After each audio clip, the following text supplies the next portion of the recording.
बहुत पुरानी बात है, एक राजा के पास पालतू बंदर था। राजा उस बंदर पर बहुत विश्वास करता था क्योंकि वह बंदर राजा का भक्त था। बंदर राजा की पूरे मन से सेवा करता था, लेकिन बंदर बिल्कुल मूर्ख था। उसे कोई भी काम ठीक से समझ नहीं आता था। राजा जब भी विश्राम करता, बंदर उसकी सेवा के लिए हाजिर हो जाता था। उसके लिए हाथ पंखा चलाता था। एक दिन की बात है, जब राजा सो रहा था और बंदर उसके लिए पंखा झल रहा था, तभी एक मक्खी भिन भिनाते हुए राज के ऊपर आकर बैठ जाती है। बंदर उस मक्खी को पंखे से बार बार भागने की कोशिश करता है, लेकिन मक्खी उड़कर कभी राजा की छाती पर, कभी सिर पर, तो कभी जांघ पर जाकर बैठ जाती थी।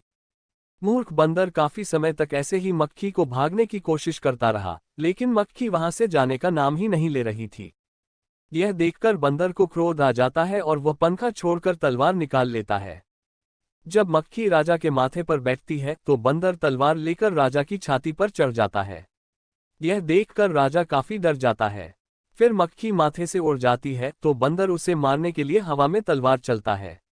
इसके बाद मक्खी राजा के सिर पर जाकर बैठ जाती है तो बंदर के तलवार से राजा के बाल कट जाते हैं, और जब मूंछ पर बैठती है तो मूंछ कट जाती है।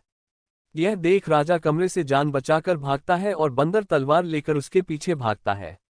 इससे पूरे महल में उथल पुथल मच जाती है।